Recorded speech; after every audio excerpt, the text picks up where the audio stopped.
하나님께서 이 땅에 친히 세워주신 두 기관이 있습니다.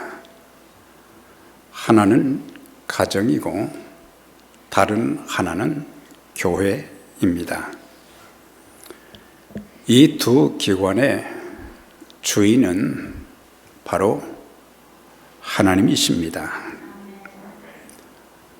그러기에 가정과 교회는 철저하게 하나님의 다스림을 받아야 하고, 또한 하나님께 넘치는 은혜와 복을 받아야 하며, 하나님의 살아계심을 또한 세상에 담대하게 증거해야 될 것입니다.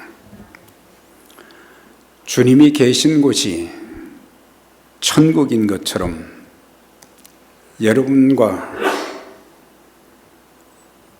저의 가정, 그리고 우리 교회의 주님께서 주인 되셔서 다스리심으로 천국의 많은 부분을 경험할 수 있게 되기를 바랍니다. 주님의 다스림을 받지 않는 곳은 늘 미움과 다툼과 시기와 질투, 눈물, 저주, 고통만 있게 될 것입니다. 그러나 주님의 다스림을 받는 가정과 교회는 감사, 웃음, 사랑, 섬김, 안식, 예배와 찬양이 계속되어서 천국의 아름다운 부분을 매일매일 삶 속에서 누리며 살게 될 것입니다. 오늘 본문은 하나님께서 세우신 기관인 가정이 어떤 모습이 되어야 할지를 가르쳐 주고 있습니다. 특별히 가족들 모두가 예수를 믿어서 하나님의 자녀가 되고, 또한 하나님 말씀에 순종하는 가족들이 되어서 복된 삶을 살아가야 할 것을 강조해 주고 있습니다. 그래서 오늘 우리 자신들이 이 말씀을 들으면서 특별히 우리의 가족 구성원들은 다 예수를 믿고 구원받은 하나님의 자녀가 되었는가? 혹시라도 우리의 자녀들 중에, 혹시라도 우리의 육신에 나이 드신 그 부모님들 중에 아직도 예수님을 믿는 믿음의 확신을 갖지 못한 분들을 위해서 우리가 더 기도하고, 또 온 가족이 하나님의 말씀에 절대적으로 순종하는 가운데 하나님의 약속과 축복을 받아 누리면서 더 나아가서는 세상에 하나님이 하나님 되심을 우리가 자랑하고 증거하는 그런 도구로 우리 모두가 살아가야 될 것입니다. 하나님께서 눈여겨보시는 자는 하나님을 경외하는 자입니다.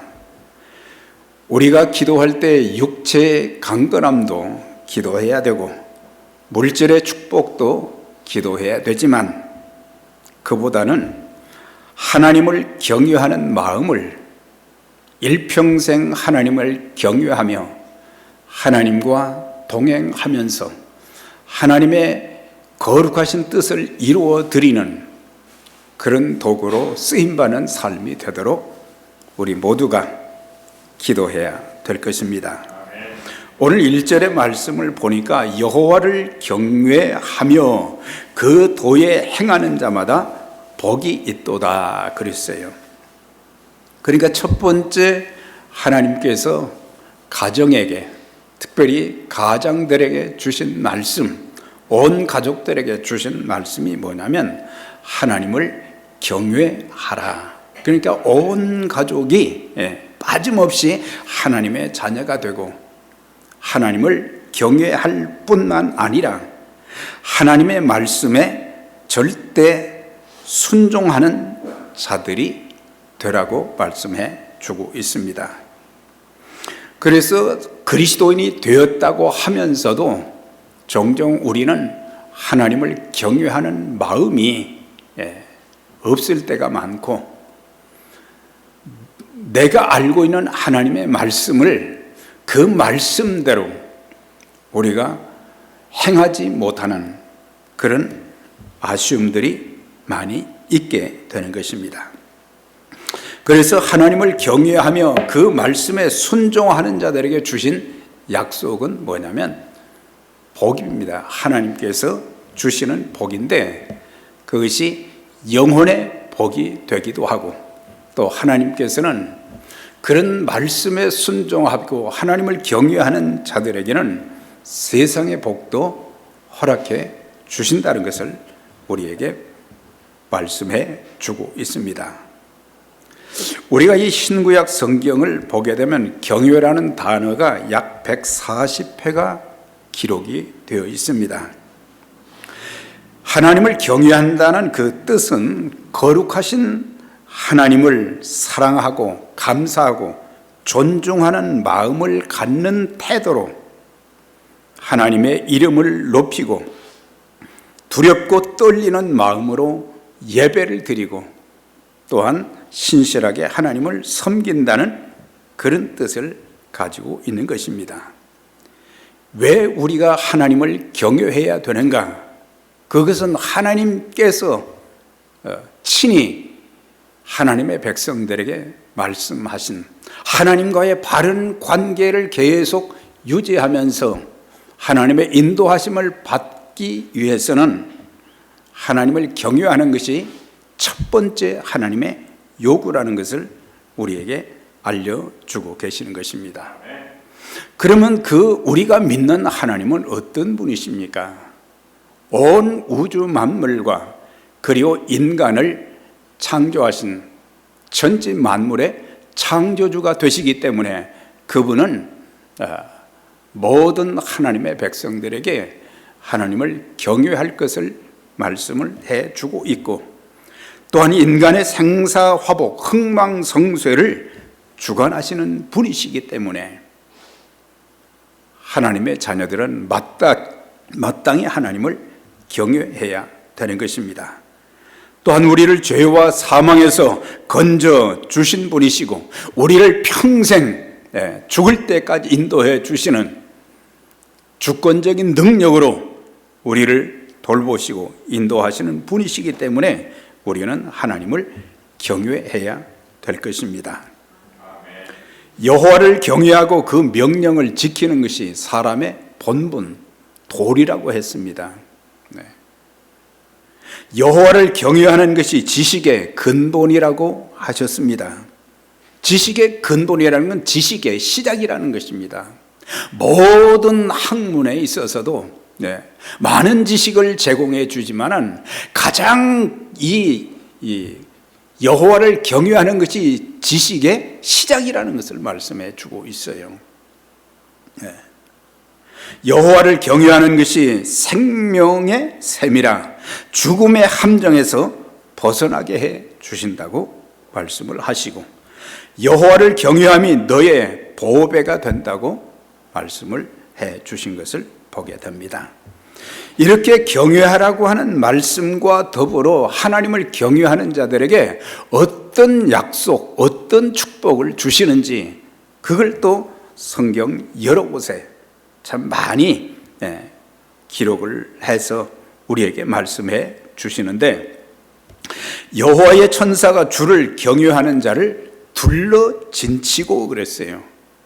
그러니까 하나님 경외하는 자들에게 어떤 약속이 있느냐? 삶의 어떤 위기 속에서도 하나님이 보호해 주시고, 깊은 웅덩이와 수렁 가운데 절망적인 그런 상황 가운데 회복할 수 없는 그런 환경 가운데 있다 할지라도 하나님이 그곳에서 하나님의 백성들을 건져내 주신다, 구출해 주신다, 그렇게 약속을 해 주셨습니다. 여호와를 경외하는 자에게는 강한 믿음을 주시고 또한 자녀들에게 피난처가 있게 될 것이다, 그러니까 삶 속에 피할 길, 피난처가 있다는 것은 험한 세상을 살아가는 하나님의 백성들에게 가장 큰 보호막이 되는 것입니다. 여호와를 경외함의 보상은 재물과 영광과 장수라고 했어요. 여호와를 경외하는 너에게는 의로운 해가 떠올라서 치료하는 광선을 비추리니 너희가 외양간에서 나온 송아지같이 뛸 것이다. 치료하는 광선은 바로 치료해 주신다, 고쳐 주신다. 그만큼 하나님을 경외하는 그 마음 자세가 우리의 삶의 척도가 된다는 것을 가르쳐 주고 있습니다. 하나님을 경외함으로 인해서 위에 열거한 모든 복을 받게 되는 귀한 믿음의 가족들, 그리고 우리 모두의 가정이 되시기를 주의 이름으로 축원합니다. 자, 경외하라고 하시면서 하나님을 경외하는 자들은 뒤따라와야 될 것이 뭐냐? 하나님께서 말씀하신 그 말씀에 따라서 사는 삶이 되어야 한다는 것. 그리고 그런 자들에게 하나님께서 주시는 축복이 있는데, 그 중에서 내 손이 수고한 대로 먹을 것이라 수고의 열매를 얻는 기쁨이 있게 된다는 것을 약속을 해 주셨어요. 자, 이 말씀 속에 내 손이 수고한 대로 먹는다는 이 말씀 속에 두 가지를 생각할 수 있는데, 하나는 할 일을 갖는 축복. 그러니까 첫째는 수고한 대로 먹을 것이라 수고하기 위해서는 몸이 건강해야 되거든요. 그러니까 여기에서 건강한 몸을 주시는 그것이 큰 복이라고 하는 것입니다. 하나님께서 우리를 세상에 보내주실 때에 머리부터 발끝까지 오장육부 사지백제 모두 다 건강하게 만들어 주시고 세상에 보내주셨단 말이죠. 그런데 이 땅에 사는 동안 주님 앞에 가는 날까지 하나님께서 저와 여러분들에게 건강 주셔서 마음껏 일하고 세상 일도 해야 되지만은 하나님의 일에 귀하게 쓰임받는 은혜의 역사가 있기를 주의 이름으로 축원합니다. 또한 아무리 육체적으로 힘들어도 할 일이 있다는 건, 우리는 우리에게 주어진 내게 감당하라고 주신 그런 책임들이 다 있잖아요. 가정에서도 여러 가지 일들이 많고, 또 우리가 직장에 가면은 우리들이 감당해야 될 일들이 참 많은데, 어떤 때는 너무 지치고 힘들 때가 많잖아요. 사업을 하면서 정말 예상치 못했던 그런 일들로 인해서, 그리고 무너졌던 것들을 다시 세우는 그런 일을 하기 위해서 얼마나 애간장을 탈 때가 많아요. 그래도 일할 수 있다는 자체가 큰 축복인 줄 믿습니다. 힘들다고 하지 마시고, 힘들어도 하나님이 나와 함께 하시고 하나님께서 나에게 은혜를 주셔서 감당할 수 있도록 도와주실 것이기 때문에 일이 좀 힘들다고 불평하지 말라고 하는 거예요. 하나님이 건강을 빼앗아가 버리시고 일거리를 빼앗아 가신다면 더 이상 할 일이 없는 거예요. 나이 드신 분들, 은퇴한 분들에게 듣는 얘기가 할 일이 없으니까 너무너무 힘들다고 하는 거예요. 누가 오라고 하지도 않고 어떤 잡도 맡기지도 않고 그분들의 애타는 그 마음. 그래서 불평하지 말고 하나님이 건강 주신 거 감사하고 작은 일이라도 내가 할 수 있다는 그 자체가 하나님 앞에 쓰임받는 일이고, 그리고 직장에서 사업장에서 일이 아무리 힘들어도 불평하지 말고 감사함으로 성실하게 일하면 머지않아서 더 좋은 조건 속에서 일할 수 있도록 하나님이 복을 주실 것입니다. 수고의 열매를 얻는 기쁨이 있어야 되는데 심신이 지치도록 수고는 했지만 열매가 전혀 없다면, 열매가 없다는 것은 헛수고했다는 것입니다. 우리가 알아야 될 것은 하나님을 경외하는 자들에게는 하나님께서 수고의 결과를 책임져 주신다고 하는 거예요. 하나님이 책임져 주실 때 수고의 열매를 먹을 수가 있다고 하는 것입니다. 그러나 경외함이 없이 자신의 수고와 노력만 강조한다면 모든 것이 허사가 된다고 하는 것입니다. 시편 127편 1절 이하에 보면 여호와께서 집을 세우지 아니하시면 세우는 자의 수고가 헛되고 여호와께서 성을 지켜 주시지 아니하면 파수꾼의 경성함이 허사로다. 너희가 아침에 일찍 일어나고 저녁에 늦게 누울지라도 수고의 떡을 먹을지라도 헛되다, 그렇게 말씀을 해주고 있어요. 여기서는 집을 세운다, 이 말씀은 건물을 세운다는 그런 의미도 있겠지만 사람들이, 그 가정의 구성원들이 한 가정의 삶뿐만 아니라 자기 인생을 계속 세워나가야 되는데 하나님이 도와주시지 않으면 자기가 어떤 꿈과 비전을 가지고 있어도 많은 계획을 세울지라도 아무것도 이룰 수가 없기 때문에, 그래서 하나님께서 집을 지켜주셔야, 또 그 집은 단순한 건물이라기보다는 가정이 될 수 있는 거죠. 지금 이 시대에 가정이 무너져서 고통당하는 그런 사람들이 얼마나 많은지 모릅니다. 가정이 깨어져 가고. 그런데 하나님께서 그 가정이 깨어지지 않도록 도와주시기 때문에 하나님을 경외하고 하나님께 기도하고 하나님 말씀에 순종하는 자들에게는 반드시 하나님이 보장해 주시는 그런 은혜가 있기 때문에, 그러면서 여호와께서 성을 지키지 아니하시면 파수꾼의 경성함이 허사로다. 이거는 한 국가를 또 대상으로 해서 주시는 말씀. 전쟁에 대비해서 파수꾼들을 그렇게 여기저기 밤잠을 자지 않고 지킬 수 있도록 그렇게 할지라도 하나님이 지켜주시지 않으면, 하나님이 보호하시지 않는다고 하면 그 모든 것들이 다 무너져 버리게 된다.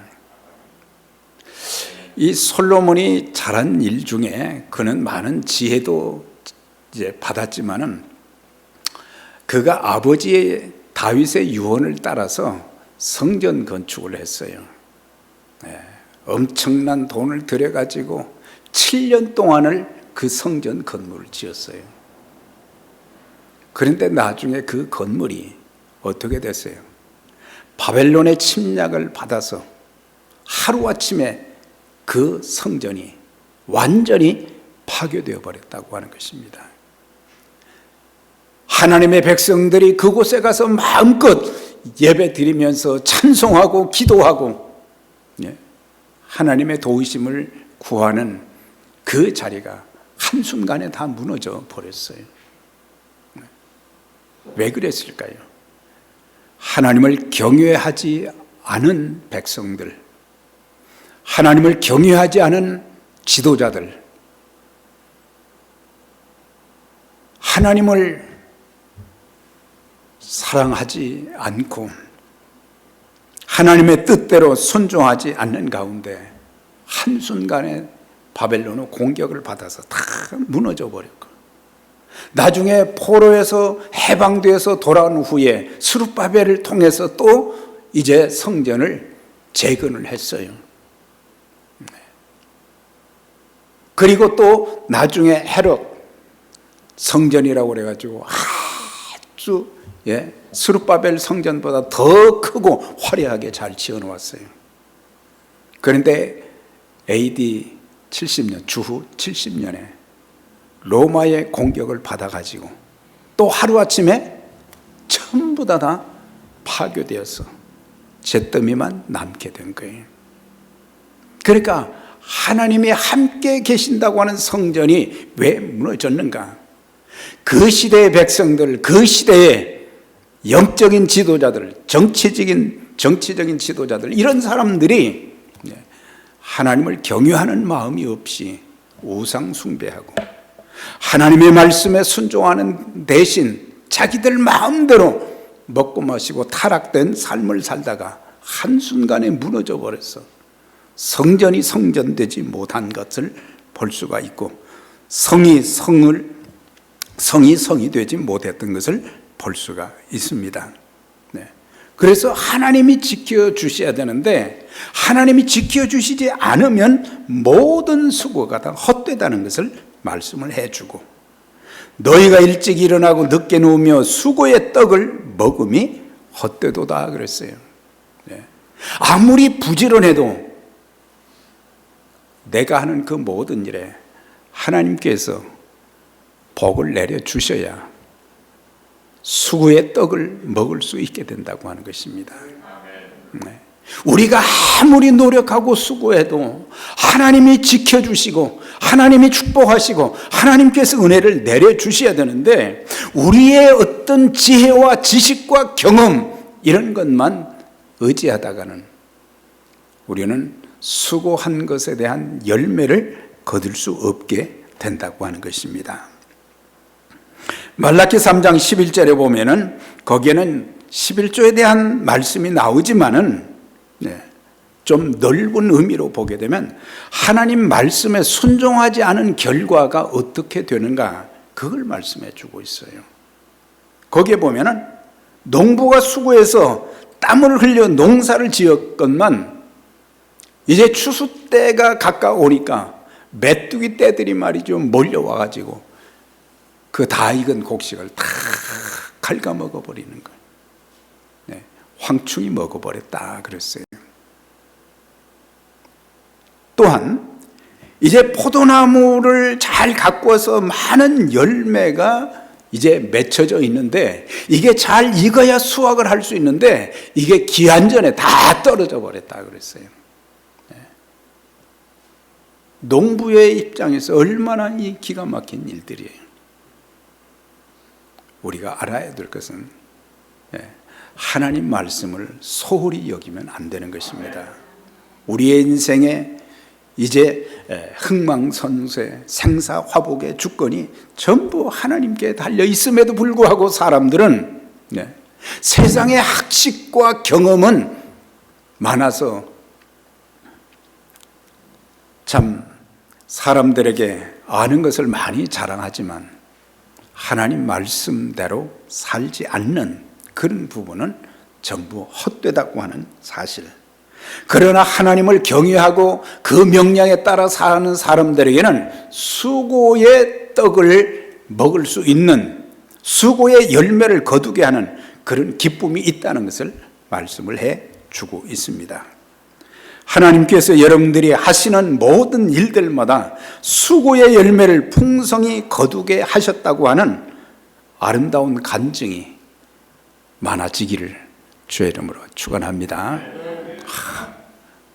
내가 정말 어찌할 수 없는 절박한 그런 상황 가운데서도 하나님을 경외하는 마음을 갖고 하나님의 말씀 붙잡고 기도했더니 하나님이 이런 은혜를 주셨습니다. 이렇게 도와주셨습니다.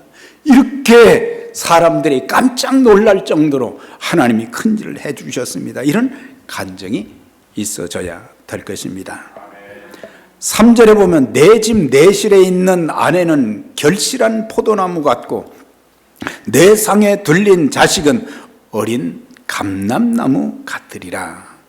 여기 보면은 아내에 대한 말씀, 그 다음에 자식에 대한 말씀들이 여기에 나와 있어요. 그러니까 가장뿐만 아니라 그 가정의 아내가 된 분들, 그리고 그 자녀들까지도 하나님을 경외하고 하나님 말씀을 따라서 살게 될 때에 그들이 누리는 복을 말씀을 해주고 있어요. 하나님을 경외하고 말씀에 순종하는 아내는 결실한 포도나무와 같다 그랬어요. 결실한 포도나무. 그러니까 포도나무에 아주 이 많은 열매가 주렁주렁 맺혀 있는 그런 모습과 같다고 하는 거예요. 하나님은 며느리이자 아내요 어머니인 여인을 결실한 포도나무처럼 만들어 주신다고 했습니다. 결실한 포도나무 같다는 것은 포도나무의 가지는 참 약하지요. 그렇지만 그 가지에 달린 포도의 열매는 맛이 있고 향기로운 것처럼 아내가 연약한 존재지만 끈기가 있고 그 다음에 포도나무처럼 삶의 열매를 많이 맺어서 가정을 풍요롭게 만들고 행복하게 만드는 그런 역할을 할 수 있도록 만들어 주신다고 하는 거예요. 남편을 잘 되게 하고 입에서 나오는 말마다 지혜로운 말, 아내의 입에서 나오는 말마다 축복의 말, 위로의 말이 되어지고 지혜의 말이 되어서 가정을 참 아름답게 만들고 아침에 일찍 일어나 음식을 준비하고 가정을 잘 세워가기 때문에 그런 어머니를 둔 자녀들은 어머니에게 사례한다, 감사한다 그랬어요. 어머니 때문에 우리 가정이 이렇게 잘 되고 있습니다. 어머니 때문에 우리가 이렇게 잘 자라고 우리가 이렇게 살 수가 있습니다. 자녀들이 어머니에 대해서 감사를 할 뿐만 아니라 이 또 남편도 말이죠. 이 아내의 그 도움을 받아서 가정이 행복해지고 가정이 정말 화목하고 그런 것들을 참 보면서 또 남편의 길을 살려주면서 그런 것들을 보면서 하는 말이 당신은 세상의 모든 여자보다 최고의 여인이라 칭찬을 한다고 하는 거죠. 그래서 남편은 아내를 정말 내 몸처럼 참 사랑하고 그 다음에 남편은 아내를 소중히 여길 수 있어야 되고 그리고 아내는 남편을 성공시키는 그런 도구로 그러기 위해서는 남편의 역할도 참 중요하고 아내의 역할도 참 중요하다고 하는 것입니다. 서로 책임 전가하지 말고 뭐 잘못되면은 내가 그것을 깨닫지 못했네. 내가 그렇게 했어야 되는데 그렇지 못했네. 그러면서 가정을 잘 세워나가는. 자, 그래서 이 가정이 아내요 어머니 때문에 복된 가정이 되어지고 하는 일들이 잘 될 뿐만 아니라 그 다음에 어린 자녀들이 어떻게 된다 이거요? 어린 감람나무와 같은 자녀의 복을 누리게 된다는 것을 가르쳐 주고 있어요. 여기서 그 자녀들이 말이죠, 식탁에 둘러앉아 있다고 하는 말은 화목과 번영을 말하는 것입니다. 그리고 우리의 자녀들이 그 자녀들이 여러 방면에 귀하게 쓰임받는 자녀들이 될 것을 말씀하는 거예요. 그러면서 감람나무 같다 그랬어요. 감람나무의 기름에 대해서 이런 글이 있었어요. 감람 열매나 기름은 음식의 맛을 내고 열매는 소화 기능을 증진시킨다. 감람나무의 기름을 상처에 바르면 상처가 낫는다. 감람나무의 기름은 너무 향기로워 성전안을 밝히기 위해서 사용한다. 감람나무의 기름을 가지고 왕을 세울 때 제사장 선지자를 기름 부어 귀한 일꾼을 세울 때 사용한다. 그래서 이 감람나무 자체뿐만 아니라 감람 열매의 그 기름은 여러 가지 방면에서 귀하게 쓰임받는 것처럼 자녀들이 감람나무 같다고 하는 이 의미는 무엇을 가리킵니까? 그것은 그 집안의 자녀들이 여러 가지 방면에서 참 귀하게 쓰임받게 된다는 것을 가르쳐주고 있어요. 이렇게 감람나무는 버릴 것이 하나도 없는 것처럼 우리의 자녀들이 교회와 세상에서 기둥 같은 일꾼들로 요셉처럼, 다니엘처럼, 느헤미야처럼 귀하게 쓰임받게 되시기를 주의 이름으로 축원을 드립니다. 하나님을 경외한 참 많은 사람들이 있는데 그 중에 한 가정에 대한 이야기를 소개를 하겠습니다. 평양 산정현 교회를 독립운동가인 조만식 장로와 함께 섬긴 유계준 장로님이라는 분이 계셨어요. 일제강점기 시대죠. 참 신앙생활하기가 쉽지 않은 그때에 그런데 이분이 젊었을 때 20대에는 이 깡패로 아주 평양에서 이 이름 날리는 깡패였다고 합니다. 그런데 그가 선교사가 전하는 복음을 듣고 예수를 믿었어요. 그러면서 이제 그의 삶이 바뀌면서 자기가 두목이라는 깡패 집단을 해산을 시켰고, 그리고 25세 결혼을 해서 가정을 이루었어요. 45세 때는 산정현 교회의 장로가 되었다고 하는 거예요.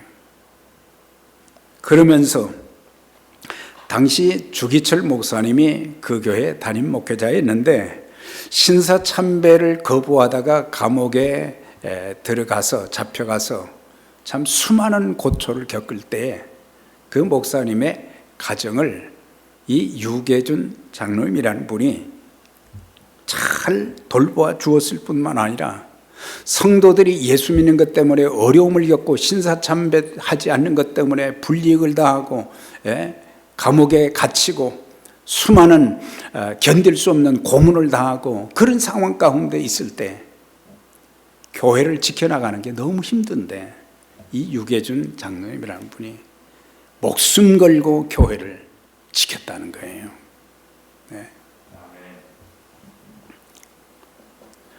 그런데 1950년 6월 25일 전날 밤에 공산군에게 잡혀서 대동강 언덕에서 순교를 당하게 됩니다. 참 안타깝지요. 교회를 지켜야 될 분, 그리고 하나님께서 그 가정에 8남매를 또 허락해 주셨단 말이에요. 8남매, 아들 2, 아들 6, 딸 2, 8남매를 주셨는데 이 자녀들과 함께 하지 못하고 결국에 순교를 당했는데, 그 다음에 그렇게 하나님을 경외하고 하나님 말씀대로 살고 교회를 지켰던 그 자손들이 후에 어떻게 됐을까? 아버지가 순교하고 난 뒤에 더 이상 희망을 볼 수 없어서 월남을 하게 되었어요. 남쪽으로 8남매가 내려가게 된 거예요. 아버지도 안 계신데 전쟁터와 같은 그런 상황 속에서 하나님께서 이 자녀들을 보호해 주셨고, 그리고 자녀들에게 공부할 수 있는 길을 열어주신 거예요. 그래가지고 8남매 중에 의사가 6명이 됐다는 거예요. 하나는 법대 학장이 되고, 그리고 막내는 약사가 되어지고, 이들이 전부 흩어져서 한국에서 미국에서 섬기는 교회들, 그곳에서 장로의 직분을 갖거나 권사의 직분을 가지고 하나님의 교회를 그렇게 잘 섬겼다고 하는 거예요. 한 사람의 가장이 하나님을 경외하고 하나님 말씀대로 살려고 몸부림치고 주를 위해서, 주의 복음을 위해서는 목숨까지 아끼지 않는 그런 하나님을 섬기는 신앙을 가진 그 가정, 하나님께서 자녀들을 축복해 주셔서 더 귀한 일에 쓰임받게 하시는 하나님의 역사가 있었던 것을 볼 수가 있습니다. 여러분들의 자녀들이 하나님께서 축복해 주셔서 세상에 어디에 가서든지 감람나무처럼 귀하게 쓰임받게 되시는 그런 역사가 있게 되시기를 축원합니다. 마지막 5절과 6절에 보면은 이제 한 가정만 하나님 경외하고 말씀대로 살면 복을 받는 것이 거기서 끝나는 것이 아니라 5절과 6절을 보게 되면 나라 전체가 복을 받게 된다는 거예요. 여호와께서 시온에서 내게 복을 주실지어다. 평생에 예루살렘의 복을 보며 내 자식의 자식을 볼지어다. 이스라엘에게 평강이 있을지로다. 그러니까 1절에서 4절까지 말씀은 하나님을 경외하며 그 도를 행함으로 대를 이어서 가정이 복을 받게 된다는 것을 말씀을 해 주었고, 그 다음에 5절과 6절에는 시온, 예루살렘, 이스라엘 이런 지명이 나오잖아요. 이것은 같은 의미에서 한 국가를 이제 그렇게 불렀던 것을 보게 되는데, 이것은 시온, 예루살렘, 이것은 이스라엘 민족 공동체가 대를 이어서 복을 받고 평안하게 될 것이다. 그걸 말씀을 해주고 있는 거예요. 사랑하는 여러분, 하나님을 경외하는 성도들은 어떤 상황 속에서도 바른 믿음으로 무장을 하고,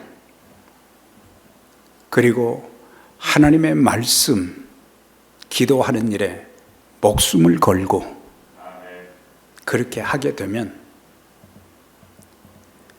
하나님께서 책임져 주시는 하나님의 역사가 있게 되는 것입니다. 그래서 이러한 하나님을 경외하는 마음으로 말씀에 순종하는 그런 삶을 통해서 개인과 가정, 그리고 우리가 섬기는 교회에 큰 복을 주셨다는 아름다운 간증이 계속해서 있게 되기를 주의 이름으로 축원합니다. 기도하겠습니다. 하나님 아버지, 감사합니다.